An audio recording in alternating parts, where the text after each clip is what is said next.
Si tu te poses des questions sur la formation en ligne, alors cette vidéo est pour toi.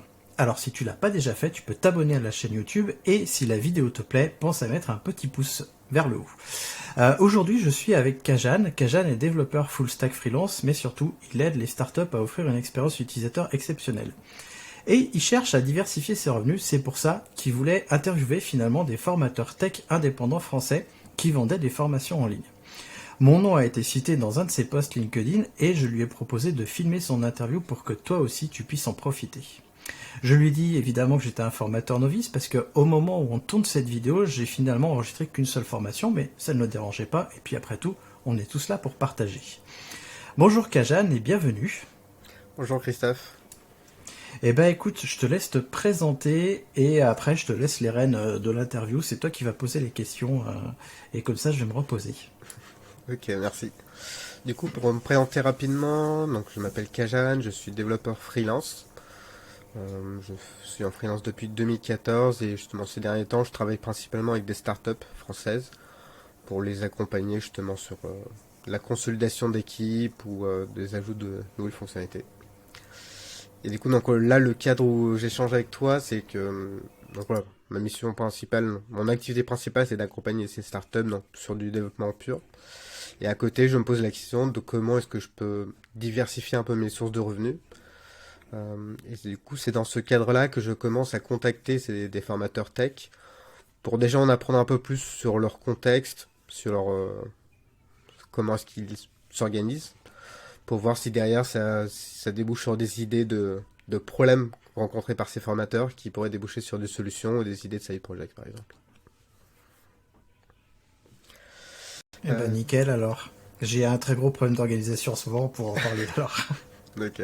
Après voilà, l'idée c'est vraiment, enfin, d'être vraiment très exhaustif, donc j'essaie pas de, enfin, garde pas en tête ouais, le fait de choisir de parler d'un problème ou autre. Donc de toute façon, enfin, tu vas voir au fur et à mesure des questions. L'idée c'est vraiment de, voilà, de parcourir un peu toute la panoplie et après on verra. Alors du coup, si t'es prêt, la première question, je dirais, je veux bien un peu une présentation globale d'où est-ce que tu en es avec tes formations. Donc tu m'as dit que tu es un formateur donc plutôt novice. Et voilà, si tu peux me faire un petit topo de là où tu en es actuellement. Alors en fait, je suis formateur novice en ligne puisque j'ai créé qu'une seule formation. Là cette année, j'espère bien en créer une par trimestre, donc au moins 4. Mais à côté de ça, je suis professeur en fait vacataire en université, donc maintenant je suis 2 universités, ça fait 3 ans. Donc le côté pédagogie, je m'entraîne avec justement mes élèves, même si c'est pas tout à fait la même chose entre avoir Hmm. des élèves en cours, avoir des formations pour adultes, parce que je suis aussi formateur en présentiel, et des formations en ligne. Donc Ok. là aujourd'hui, j'ai créé une formation complète en présentiel que j'ai déclinée en cours, euh, en, en un cours, et il y a une partie de ce cours que j'ai dérivé et approfondi pour faire une formation en ligne. Puisque je fais des petites formations en ligne, du coup le cours il est vraiment scindé en plusieurs parties et je vais en tirer 2 formations en ligne en fait de ce cours-là. Ok, Grosso très bien. modo, voilà où j'en suis aujourd'hui. C'est une formation philosophique et culturelle Mhm. avec des outils en fait d'amélioration continue. Donc c'est pas une formation tech pure et dure, mais là cette année je vais faire des formations tech sur GitLab, Git tout court et puis en cible aussi. Donc des formations beaucoup plus tech. Hmm. Ok, ça marche. Et du coup, donc la formation que tu vas en ligne, tu l'as, enfin, elle est active depuis combien de temps? Ça fait un an maintenant qu'elle est active. Ouais, je l'ai lancée au mois de novembre 2020, Mhm. grosso modo. Je la pousse pas énormément parce que comme j'ai pas fini de l'enregistrer encore, il reste un petit bout qui manque, donc du coup je la pousse pas trop. Pour l'instant, j'ai mes bêta testeurs en fait qui ont acheté la formation à un prix défiant toute concurrence. Mhm. Et justement, je parlais de ces problèmes d'organisation, c'est que j'ai pas pu la terminer. Donc cette année, mon objectif c'est de la terminer puis d'enchaîner sur les autres formations. Ok, ça marche. Justement, je serais curieux d'en savoir un peu plus sur sur le, comment est-ce que tu t'y prends pour créer un cours. Donc là, en se concentrant d'abord sur la partie cours en ligne, mais enfin, j'ai l'impression que justement, donc, tu t'inspires beaucoup des cours que tu fais en présentiel. Donc là, si tu te focalises sur la création d'un cours en ligne, comment est-ce que tu prends du début, donc de la partie idéation, jusqu'à la fin? Alors déjà, je note mes idées dans un coin. J'ai un Trello en fait où je note toutes mes idées de formation. Ensuite, quand j'ai des idées de formation, il faut savoir aussi que j'ai des alternants et stagiaires, donc ça aide pour travailler la pédagogie et pour voir les problèmes des débutants. Parce que quand tu es plus débutant comme moi, et peut-être toi aussi, bah, on a du mal à voir les problèmes de débutants. Mm. Et donc je note tous les problèmes que mes stagiaires et autres rencontrent. J'essaye aussi de réfléchir à... J'essaye d'oublier ce que j'ai et je note toutes les parties que je veux traiter. Une fois que j'ai fait ça, j'ai un gros pavé d'idées et du coup je me dis que ça va pas forcément faire une seule formation.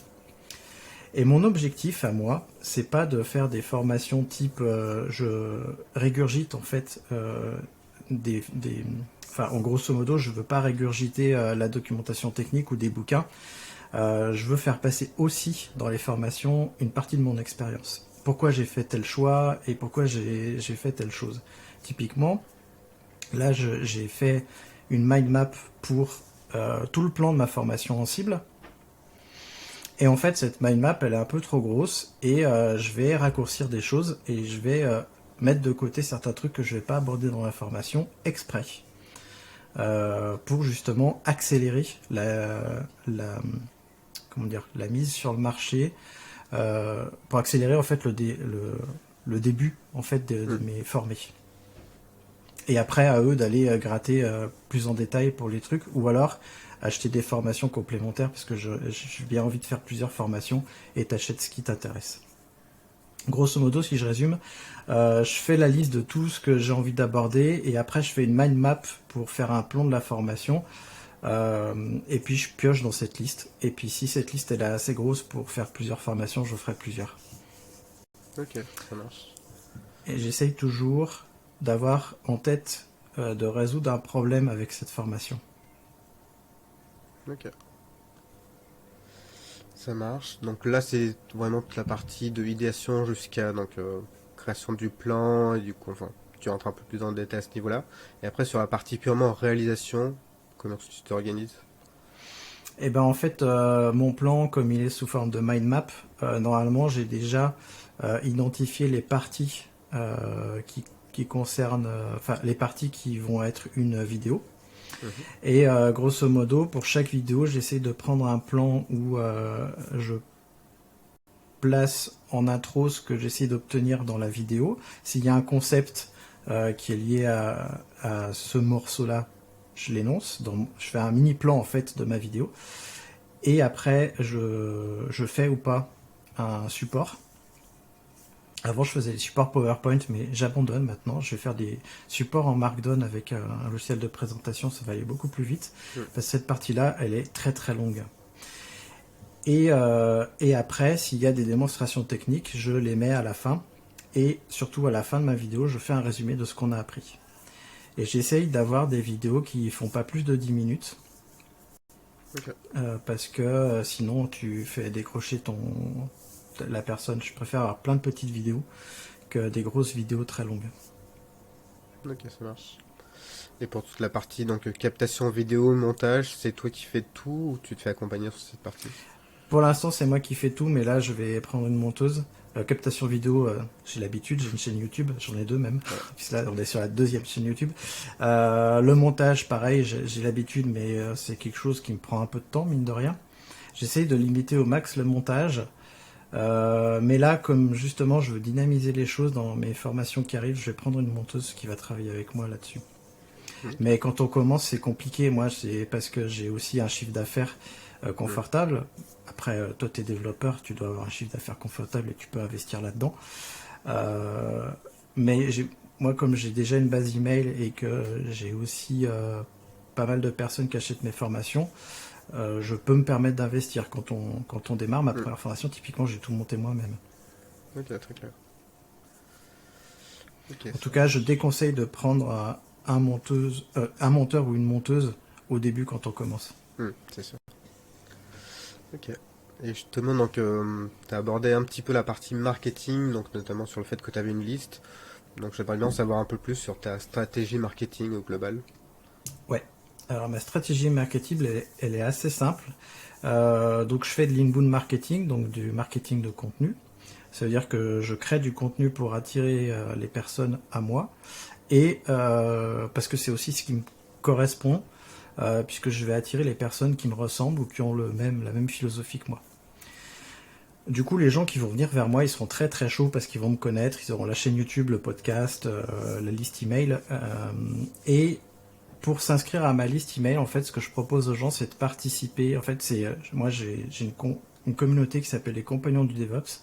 C'est une communauté en ligne, c'est un forum aujourd'hui. Demain, ce sera un forum plus un wiki.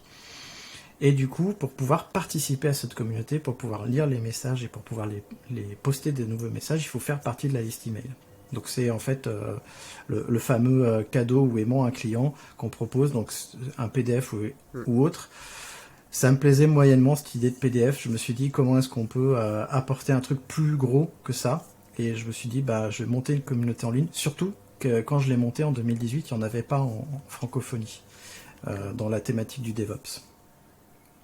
Là, je suis en train de monter une deuxième base email justement sur les formations Git et GitLab.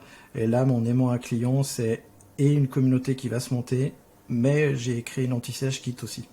Tu vois. Hmm. Ok.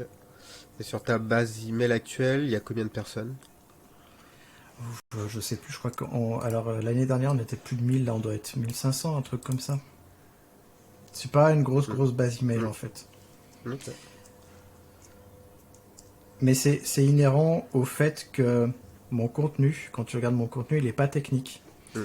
Il est à la fois technique et culturel, et du coup, j'attire moins de personnes. Ça, je l'ai remarqué parce que sur ma chaîne YouTube, les tutos que je fais, c'est là où il y a le plus de vues.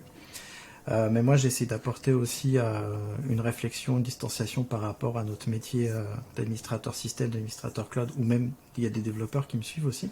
Hmm. Et du fait, c'est normal que ma base email soit pas non plus extrêmement grande. Bien sûr. Ok. Et sur YouTube, parce que donc là c'est ton deuxième canal, enfin ton canal principal de communication. Tu te bases comment? Enfin, tu regardes l'audience que tu as ou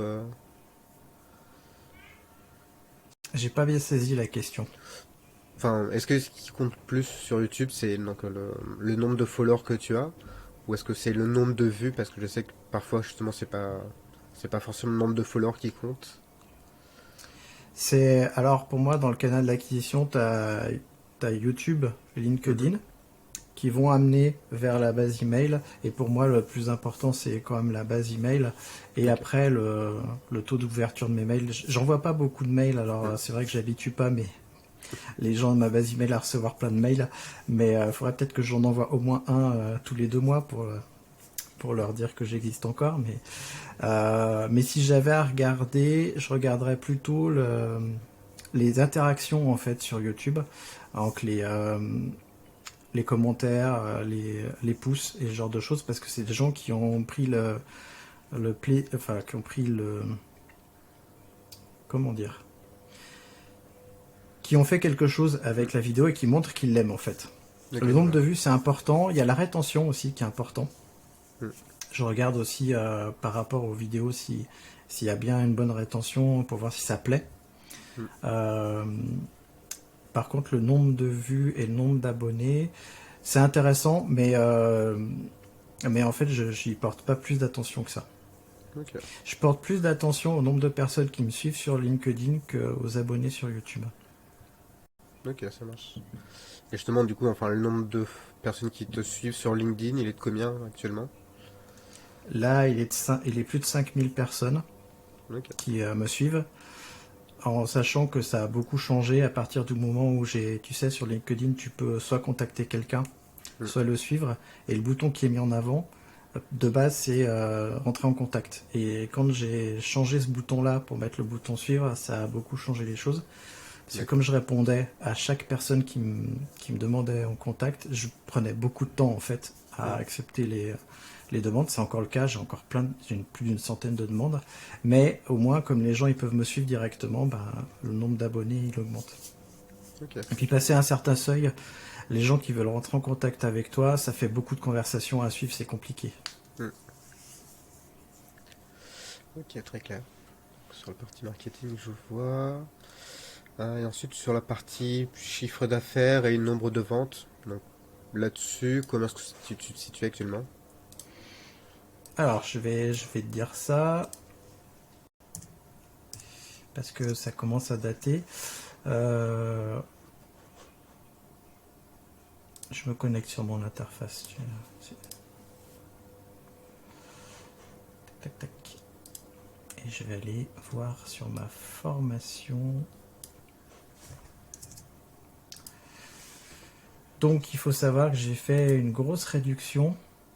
Mhm. C'est pas comme c'était ma première formation, j'ai fait des réductions jusqu'à 80% à ma base email pour justement avoir des bêta-testeurs.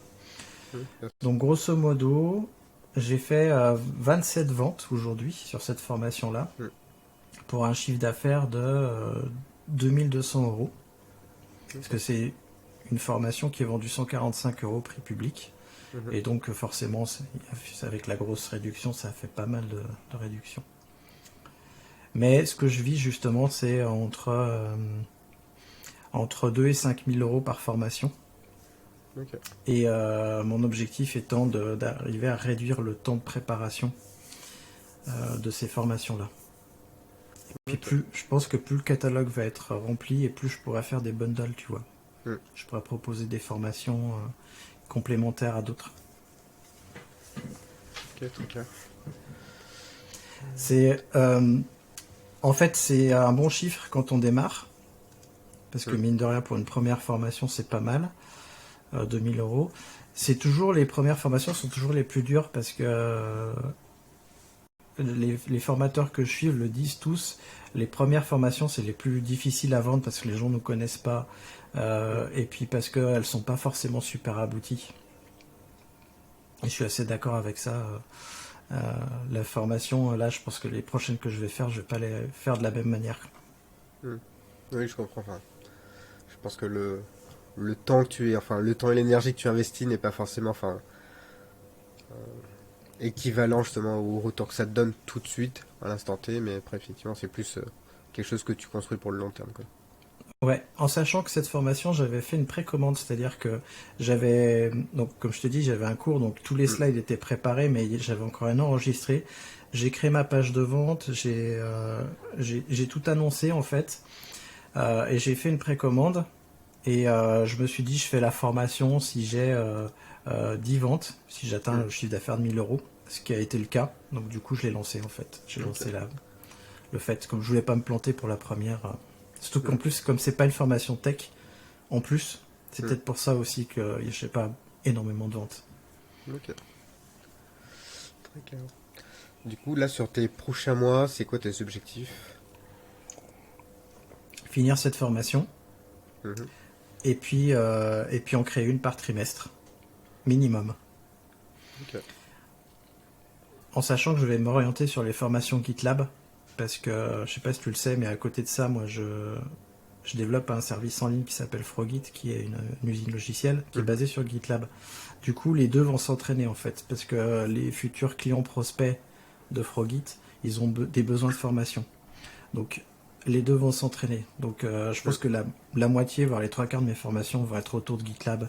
Comment est-ce qu'on fait la CI, comment est-ce qu'on accélère la CI, comment est-ce qu'on manage un projet avec GitLab, enfin plein de trucs comme ça.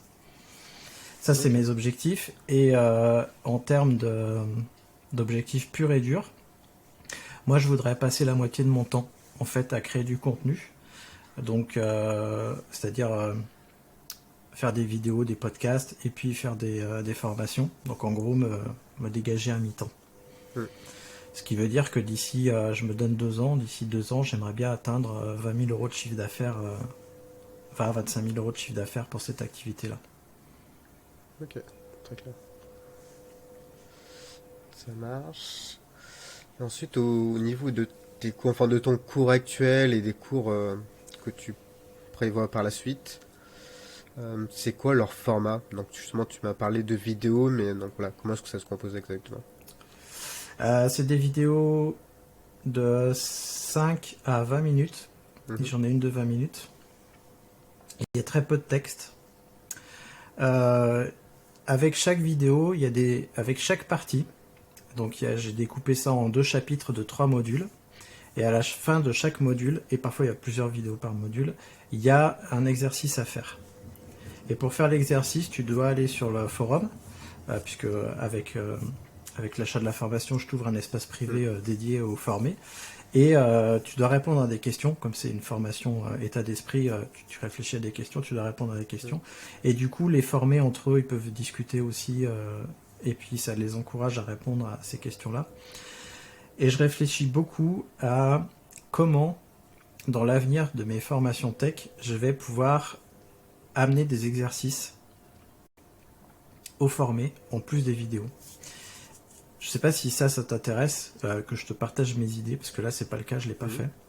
Ouais. Vas-y, tu peux y aller. Tu dis non et tu dis oui, alors ouais, et ben, du coup, en fait, mon idée, c'est de proposer des dépôts GitHub, GitLab, pas GitHub, GitLab, et donc à chaque formation, il y aura un dépôt avec des exercices, il y aura des branches pour chaque exercice avec des issues, et des branches de correction où je proposerai ma propre correction, donc évidemment je fais confiance aux formés pour ne pas aller voir les corrections tout de suite, mais du coup pour pouvoir travailler sur ces dépôts-là en plus. Et ces dépôts, ils pourront les forquer pour pouvoir, eux, travailler dans leur coin. En plus du forum, puisque chaque formation va être associée à un forum. Ok, ça marche. Ok, donc vraiment de ramener de plus en plus d'interactions de la part des femmes. Ouais, parce que en fait, mon objectif vraiment au très long terme, c'est d'avoir des formations en ligne, les formés qui discutent entre eux, et puis une offre en plus de mentorat d'équipe ou personnel pour que les gens ils puissent avoir un service supplémentaire où là ils pourraient discuter directement avec moi pour voir des points qu'ils n'auraient pas compris, soit dans la formation, soit de manière globale sur du sujet sur lequel je pourrais répondre. Okay. Parce que à vraiment très long terme, j'envisage la création d'un groupe en fait de mentors. Tu vois, j'ai envie de créer une école un peu plus large que ça, avec une nouvelle méthode d'apprentissage, avec les vidéos. Tu vois, comme en cours, je fais des cours magistraux, et là c'est la 3e fois que je donne mon cours, mais c'est tout le temps la même chose. J'imagine très bien pouvoir proposer des nouveautés aux écoles, c'est-à-dire des cours magistraux en vidéo, et puis répondre aux questions en plus à côté. Ok. Et donc ça, j'ai envie de le travailler en ligne aussi. Ok, très intéressant. Du coup, je pose une question un peu annexe. Est-ce que dans les formats auxquels tu réfléchis, donc sur les formats en ligne, tu as réfléchi à des formats donc de rentrée par batch d'élèves, comme des promotions type MOOC? Oui, comme MOOC ou MOOC ou l'équivalent avec un peu plus d'interaction. Non, j'aime pas l'idée. Okay. En fait, j'aime pas l'idée parce que... Alors, ça peut être intéressant parce qu'en effet, il peut y avoir une émulation entre les élèves, mais ça veut dire que c'est plus de gestion pour moi. Et aussi, c'est une...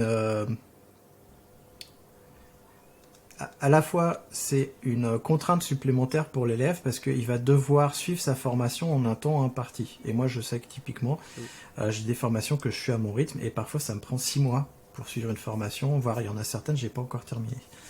Et j'ai pas envie d'imposer ça à mes élèves. Du coup, pour l'instant, je prévois pas de le faire parce que je pense que ça va pas aider.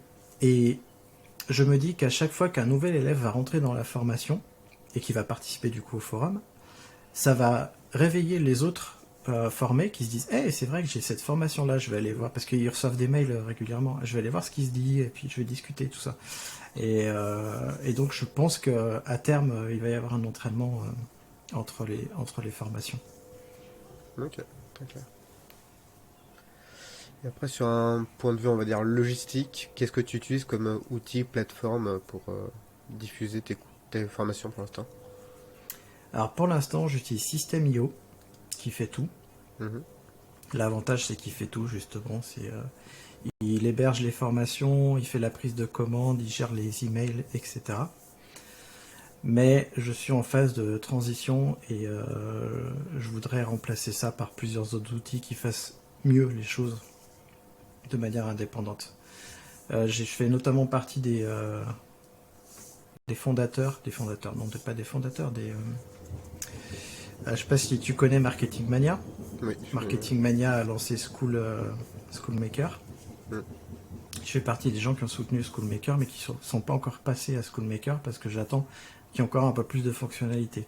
Et j'envisage à terme de probablement déplacer mes formations sur Schoolmaker, prendre ma base email et d'avoir un fournisseur un peu plus français. Mhm. Et pour la gestion des prises de commandes, par contre, je sais pas encore comment faire. Ok. Pour l'instant, ça me suffit, System.io, parce que j'ai pas des formations très évoluées, mais justement, dans l'avenir, avec les évolutions, je pense que Schoolmaker pourra m'aider, parce qu'il y a plein de trucs en plus qu'il n'y a pas dans System.io. Ok. Mais ça marche très bien pour les petites formations, il n'y a pas de problème. Ok, ça marche, je vois. Du coup, là, on peut peut-être parler des grandes plateformes, parce que Mm. mon objectif à moi, c'est, comme je pense que tu as compris en filigrane, c'est de posséder en fait l'intégralité de mes outils. Mm. Et du coup, moi, je suis pas allé chez Udemy, même si je sais qu'il y a plein de formateurs qui y vont, parce que quand tu es chez Udemy, donc déjà, c'est pas toi qui décides du prix, Mm. même si ils te disent que si, mais au final, tu vois très bien les prix qui sont Ouais. faits. Et tu n'as pas accès à ta base email. C'est-à-dire que c'est pas tes clients, c'est les clients d'Udemy. Donc je me sens plus en posture d'indépendant et de formateur indépendant si je vais chez Udemy. Et en plus, je trouve que les prix qui sont pratiqués par Udemy dévalorisent finalement les formations. Moi, Mm. j'en ai acheté quelques-unes, formations chez Udemy. Je les ai ouvertes, mais je suis pas allé plus loin que ça. Alors que les formateurs privés chez lesquels j'ai acheté des formations, je me sens plus investi déjà. J'ai Mm. l'impression d'avoir des formations de meilleure qualité. Puis je me dis, si je donne 10 euros pour une formation Udemy, est-ce que le formateur il a pris le temps finalement de faire une belle formation ou est-ce qu'il a fait. Je sais pas. Je me Mm. pose la question. Je me retrouve pas trop en fait dans le marketing d'Udemy, même si je sais que c'est la masse qui fait que tu Ouais, vas ouais, c'est gagner. une stratégie Mais moi, différente, quoi. ouais, je vise pas forcément la masse, je vise plutôt un accompagnement personnalisé à terme. Donc, je préfère être propriétaire de mes formations. Donc, c'est pour ça que j'ai choisi une plateforme qui me permettait de faire ça. Ok, très clair. En tout cas, je pense que ça correspond un peu avec les différentes stratégies que j'ai vues jusqu'à présent. Il y a un retour intéressant que j'avais eu à un moment, c'est qu'il y avait certains formateurs qui utilisent ça plus comme un outil annexe. C'est-à-dire qu'ils ont vraiment, donc, ils possèdent leur propre plateforme et ils ont la main mise sur leur formation eux. Mais en même temps, ils font un ou deux formations sur Udemy, plus pour attirer les gens vers leur formation à eux, quoi. Donc c'est plus, on Ouais, va dire, à la limite, une stratégie marketing quand tu as un catalogue fourni de ton côté, quoi. j'y ai pensé à ça et probablement que je le ferai à terme. Notamment, j'ai pensé créer une formation guide pour débutants et il est probable que je la mette sur Udemy parce que ça va Mm. forcément marcher. Et comme j'ai mon forum à côté, je pense pouvoir attirer les formés de cette formation-là sur mon forum et avoir leur base email à ce moment-là. Et Mm. avoir leur email à ce moment-là. Pour pouvoir les recontacter pour de futures formations aussi. Ça, j'y ai pensé. Je sais pas encore, mais Mm. c'est fait partie des potentialités. Après, je pense que je mettrai pas toutes mes formations là-bas, c'est sûr. Mm, c'est sûr. Puis en termes d'image de marque, je trouve que c'est pas flatteur en fait. Mm. Pour le formateur, je trouve que c'est pas flatteur. Ok, je Je vois. sais pas ce que t'en penses toi. Est-ce que tu y réfléchis justement? Non, enfin pareil, donc en tout cas j'ai la même analyse que toi, c'est-à-dire qu'au début justement, enfin vu les prix pratiqués par Udemy, etc. Justement, donc justement j'avais l'impression que ça dévalorisait beaucoup, enfin l'image de marque si je me positionnais là-dessus par exemple. Et après donc là je suis plutôt dans une phase où j'essaie de réfléchir un peu en prenant du recul et en se disant ok dans quel cas est-ce que ça peut être avantageux versus dans d'autres cas. Après pour l'instant j'ai pas encore eu contacté beaucoup de formateurs qui ont une stratégie fortement axée sur Udemy. Donc justement, j'ai l'impression que ce qui marche plus, c'est voilà, c'est vraiment de créer sa communauté, de voilà, miser sur le long terme et sur la qualité, plutôt de tout miser sur une plateforme qui t'apporte beaucoup de trafic, mais voilà, c'est pas pérenne dans le sens où derrière, voilà, comme tu disais, t'as même pas la maîtrise de ta base de clients, donc ça c'est très problématique, quoi. Ouais, et puis si t'apprécies, ils sont obligés de te suivre sur Udemy, ça devient compliqué. Je sais pas si justement ils peuvent te suivre sur Udemy. Non, je sais pas. Tu vois, j'étais approché par LinkedIn aussi. Hmm. Tu sais qu'il y a une base de formation sur LinkedIn. Ouais. Je sais pas si tu sais comment ça marche. Plus ou moins, enfin, j'ai parlé avec deux personnes justement qui ont des formations dessus. Et ben, je trouve que c'est plus intéressant et plus avantageux pour le formateur de faire des formations sur LinkedIn qu'autre chose. Après, LinkedIn, ils ont leur vision et Hmm. leur objectif de formation. Donc, il faut que tu rentres dans les objectifs de formation qu'ils font. C'est ça, enfin justement, donc t'as beaucoup, on va dire, de cadres qui te sont donnés. Donc déjà, c'est eux qui choisissent quels sont les prochains cours qu'ils ont envie de mettre sur leur catalogue. Et après, donc effectivement, ils te donnent pas mal de cadres. Donc il y a des personnes qui sont là pour voir si, enfin, déjà pour t'accompagner sur la partie pédagogique, etc. Mais je pense qu'ils peuvent aussi te mettre certains cadres pour que ça matche avec ce que eux, ils ont la manière, envie de faire, quoi.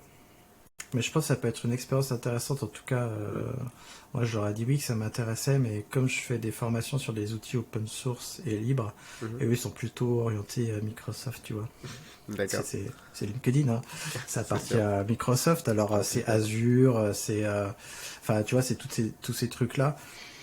Moi, c'est pas du tout ce que j'apprends. Moi, j'apprends plutôt OpenStack en termes de cloud Mm. que Azure. Enfin, bon. Donc, un jour, je vais rentrer dans quand ils feront des formations GitLab, je Ouais. rentrerai dedans. Mais pour l'instant, c'est pas encore le cas. Mm. Mais sinon, dans le même fonctionnement, il y a aussi Open Classrooms. Je sais pas si t'as déjà regardé. Non, j'ai pas regardé. J'ai travaillé pour eux en tant que Ok. freelance, mais non, pas Open Classroom, Funbook. Open Classroom, j'ai pas regardé dans le détail comment ça marchait. Ok, mais en tout cas, c'est un fonctionnement quasiment similaire à celui de LinkedIn, il me semble. Donc pareil, justement, donc c'est eux qui préparent un peu donc les cours qu'ils veulent planifier. Et après, ils contactent des formateurs qu'ils accompagnent sur la partie pédagogie si besoin. Mais après, derrière, donc voilà, toi, tu fais la formation d'instant T. Et après, tu récupères justement, enfin, des rémunérations derrière tous les trimestres ou tous les mois, je ne sais plus. Oui, ça doit être des droits d'auteur. Hmm. Si c'est comme LinkedIn, c'est des droits d'auteur, c'est pas du chiffre d'affaires pour. Ce qui est Ouais, un c'est peu ça. différent. Hmm. Ce qui est un peu différent. Moi, j'ai été auteur, je le suis toujours d'ailleurs. Hmm. Donc, la fiscalité est différente. D'accord. En fait, ça rentre pas dans ta société.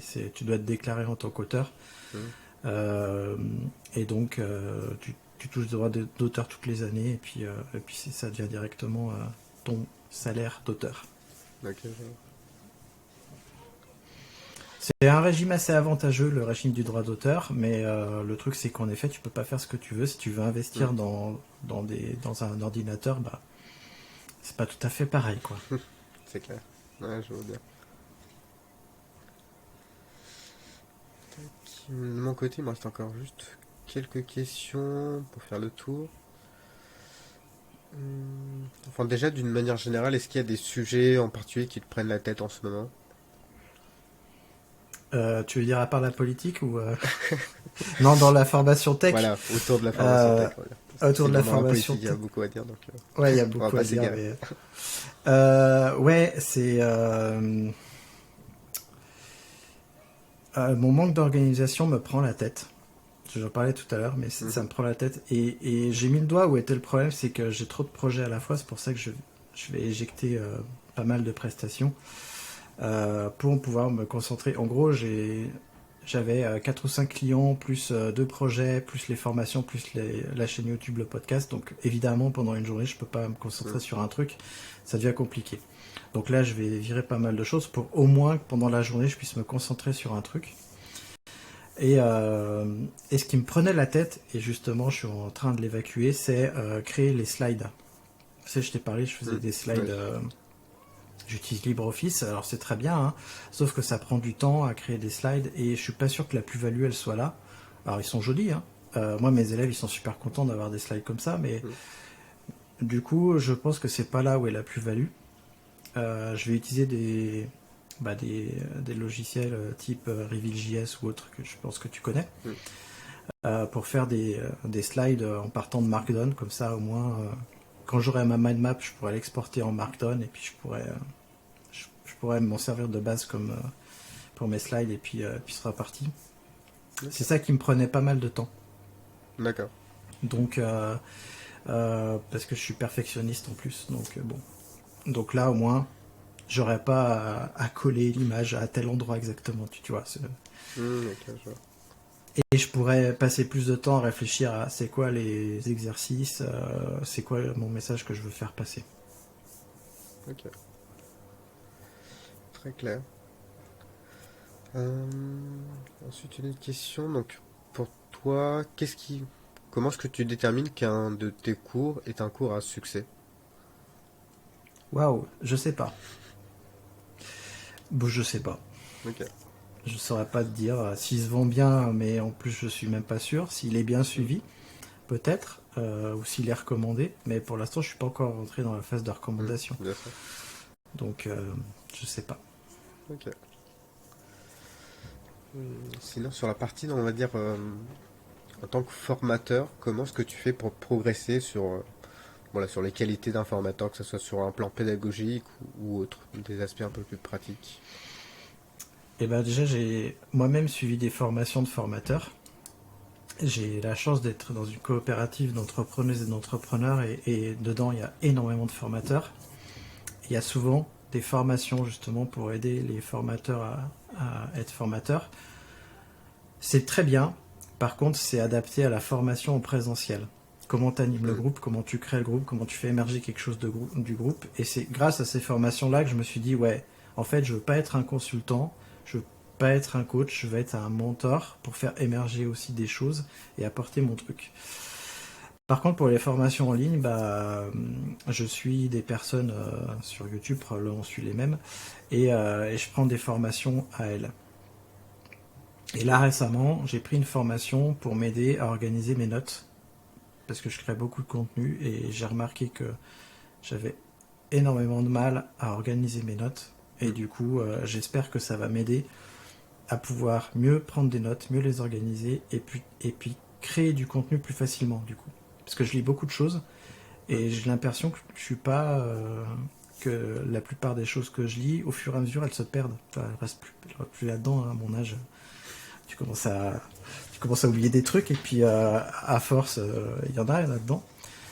Donc c'est comme ça que je m'y prends. Je sais pas si j'ai répondu à ta question ou si j'ai pas un peu fait un pas de côté. Non, non, si, enfin, c'est vraiment de manière générale, enfin, toi, et comment est-ce que tu le ressens, donc, non, ça répond bien à ma question.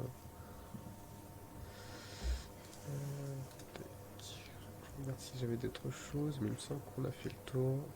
Il y a juste un dernier point sur la partie, on va dire, donc certes, voilà, pour l'instant, t'as pas vendu beaucoup de cours, donc peut-être que tu le vois pas encore, mais sur la partie service client, comment est-ce que tu sens la charge de travail? Est-ce que tu as beaucoup d'interactions à faire avec les personnes qui ont acheté tes cours? Et après, comment est-ce que tu le ressens? Eh ben non, c'est des vrais anges, mais formés parce qu'ils ont acheté un cours en précommande et ils ont pour l'instant la moitié du cours, grosso modo. Un peu plus que la moitié, mais ils n'ont pas l'autre moitié. Et pour l'instant, il n'y a personne qui a demandé à être remboursé ou quoi que ce soit et qui se plaint.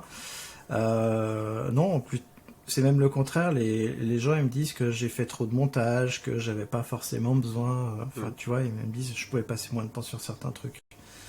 Ok. Donc, pour l'instant, le service après-vente est pas très important. Et de toute façon, si la tendance à augmenter, ça veut dire que j'aurai des clients et donc je pourrais prendre quelqu'un pour m'aider à gérer le service client. Donc, Ok, très clair.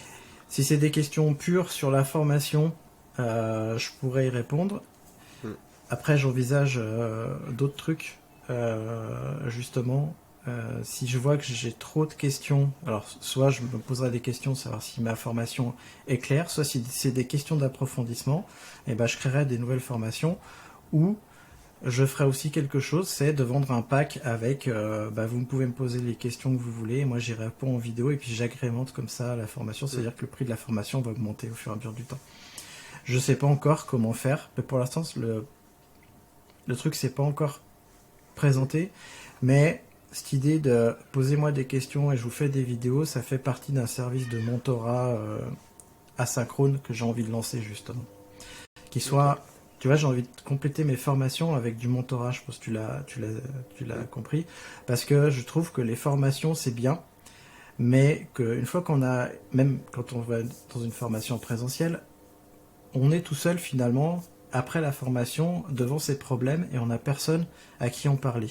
Ou alors les membres de ton équipe, mais peut-être qu'ils n'ont Mm. pas suivi la formation justement.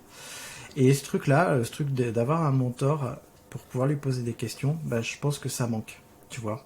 Mm. C'est un suivi au long cours et un accompagnement. Donc c'est un service que je veux lancer cette année et sous plusieurs formes. La forme euh, justement asynchrone, qui sera moins chère que la forme synchrone où tu prends rendez-vous avec moi Mm. et puis tu discutes quoi. Ok, très clair. Ça marche. Et justement, donc ça me fait penser à une autre question. Est-ce que dans ta stratégie marketing actuelle ou que tu planifies par la suite, tu comptes t'adresser directement à des entreprises? Ben, j'ai déjà des entreprises qui me demandent des formations Ok. Et là, on en parle de présentiel pour formation le coup. présentielle ou Ouais, en présentiel. d'accord. Des fois, parce que en fait le tarif de formation présentielle est vraiment pas le même Mm. que les formations en ligne et des fois quand je leur présente les tarifs, parce que je fais un tarif à la journée aux formés, donc s'il y a 10 formés, et ben ça fait 10 fois le tarif. Mm.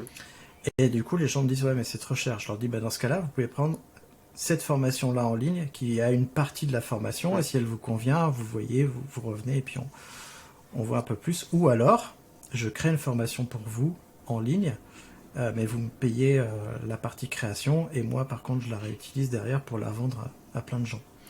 Ok. Pour l'instant, il y a encore personne qui m'a dit ok, on achète cette formation là et puis on y va. Mm.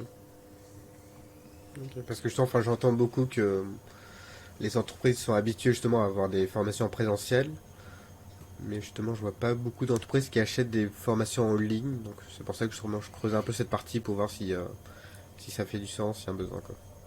Bah nous on le fait, mais nous on est une toute petite Mm. entreprise, tu vois, on est quatre dans notre collectif. Il y a deux associés et deux alternants. Donc nous on Ok. achète des formations en ligne, on prend aussi des formations présentielles de temps en temps. Mm. Et, euh, et honnêtement, et puis les formations présentielles ont un avantage, c'est que souvent elles sont calées et calibrées pour pouvoir être aussi finançables par des OPCO. Mm. Et c'est un peu plus complexe pour les formations en ligne. C'est pour ça que justement j'ai vu avec, puisque dans notre coopérative on a des gens qui nous aident là-dessus. Et mon offre de mentorat, elle est éligible aux OPCO, c'est-à-dire qu'on peut la faire financer D'accord. par les OPCO. Et la formation en ligne, c'est compliqué. Ça dépendra des formations. Je pense qu'il y en a certaines qui pourront. Mm. Mais après, vu le prix, ça vaut pas le coup. Parce que tu vends des formations à 100 à 200 euros, ça vaut pas le coup de t'embêter à rentrer dans les OPCO, hein. C'est Mm. trop d'administratif pour ça. Tu vends Ok. une formation à, je sais pas, 5000 euros, ouais. Tu vois, ça vaut plus le coup. Mm. Ok, ça marche. De mon côté, j'ai fait le tour des questions. Est-ce qu'il y a d'autres sujets que tu voudrais aborder ou est-ce que tu as autre chose? Eh bah ouais, est-ce que tu peux nous parler de tes envies de formation? Qu'est-ce que tu as envie de faire comme formation? Euh, pour l'instant, justement, j'ai pas encore d'idée très définie, donc c'est vrai que quand je me suis lancé d'abord dans la démarche, c'était vraiment, on va dire, pour essayer de trouver des problèmes que je pourrais adresser en créant donc des solutions type SaaS, donc vraiment des histoires de side project que je pourrais monter. Mais là, c'est vrai qu'en discutant un peu avec les différents formateurs, c'est vrai que devenir formateur, c'est aussi une piste que j'envisage maintenant. Et si je le faisais, donc là-dessus, je verrais plusieurs pistes. Donc soit sur de la tech pure, sur du développement full stack en JavaScript, donc tout ce qui est React.js, Node.js. Ou sinon, l'autre piste, c'est également plus un peu orienté soft skill pour les développeurs. Donc c'est un terme un peu large, mais voilà, tout ce qui est un peu communication, comment travailler en équipe avec les différentes autres spécialités qui interviennent dans une équipe, ce genre de choses. Donc voilà, pour l'instant, je suis encore au début, mais voilà, donc c'est vrai que donc c'est soit je choisis une piste, je travaille vraiment sur un produit, soit je m'oriente vraiment vers la formation, donc ça reste à voir. Il y a peut-être possibilité de faire les deux, tu vois. Moi, je pensais pas Mm. que, en lançant Frogit, je pensais pas que les clients auraient besoin à côté de formation, tu vois. Et en fait, plus je m'aperçois, c'est nous, on a deux SaaS. On a Frogit, on en a un autre, et on s'aperçoit que pour les deux, les clients et prospects ont quand même besoin d'accompagnement et d'être formés Mm. sur l'utilisation au moins des outils. Et du coup, tu peux cumuler les deux, ce qui est bien. Donc, si Mm, tu c'est apprends ça. à être formateur et que tu développes un SaaS sur lequel tu as besoin d'amener de la formation, c'est Mm. encore mieux. C'est sûr. En tout cas, je pense que c'est l'avantage justement, enfin, de vouloir travailler, on va dire, plutôt sur des projets qu'on dirait autofinancés. C'est que justement, enfin, on se, on part pas justement sur des années avec une vision, mais voilà, on peut itérer au fur et à mesure de l'avancement, quoi. Ouais, exactement. Et moi, je crois beaucoup aux petites formations, tu vois, par rapport aux très Mm. grosses formations, parce que bah déjà, ça adresse un point précis, et puis tu peux faire des formations plus rapprochées. Parce que mine de rien, faire une formation, c'est assez épuisant, hein, Mm. je trouve.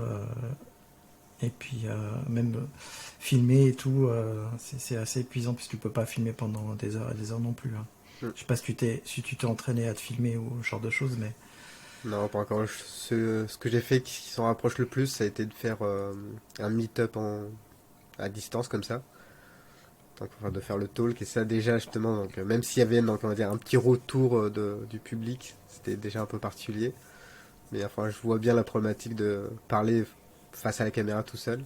Et ça a d'ailleurs été remonté pas mal justement par les autres personnes que j'ai interviewées. C'est que toute la partie donc déjà donc parler face à la caméra et ensuite toute la partie donc technique voilà de prise de vidéo, montage etc. C'est quand même un gros problème pour certains.